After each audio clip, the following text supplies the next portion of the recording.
नाव शर्वरी. मी आता दुसरे शिकत आहे. मी आज तुम्हाला चतुर हिराबाईची गोष्ट सांगणार आहे. एका गावात माणिक आणि हिराबाई राहत होते. त्यांच्याकडे 2 बैल होते.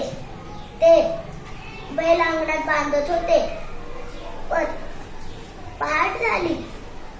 माणिक उठतो, बाहेर बघतो तर एकच बैल नव्हता. एकच बैल होता. मग त्यांनी सगळीकडे शोध घेतला.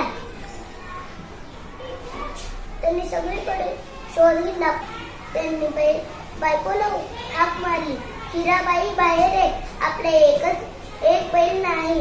मग ते दोघांनी सगळीकडे शोध घेतला, पण बैल कुठे सापडला नाही. मग त्यांनी बैल बाजारात गेले. हिराबाईला त्यांचे बैल सापडले. मग हिराबाईने हाक मारली, अहो हे बघा आपला बैल, हा चोर. मग तो चोर बोलला, हा बैल माझा आहे. मग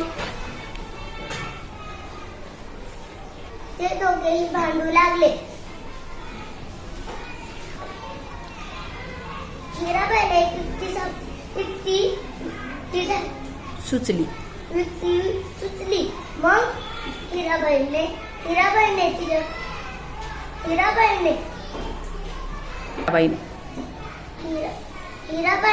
बैलाचे डोळे झाकले.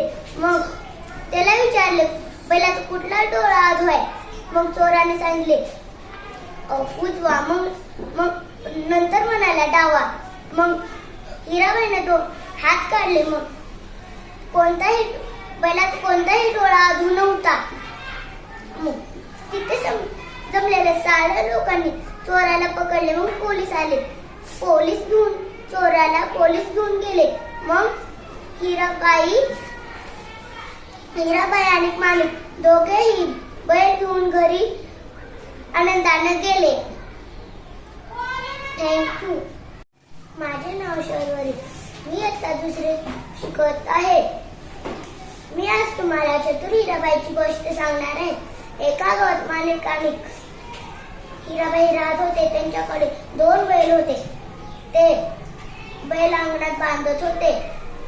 पण पहाट झाली. माणिक उठतो, बाहेर बघतो तर एकच बैल नव्हता. एकच बैल होता. मग त्यांनी सगळीकडे शोध घेतला.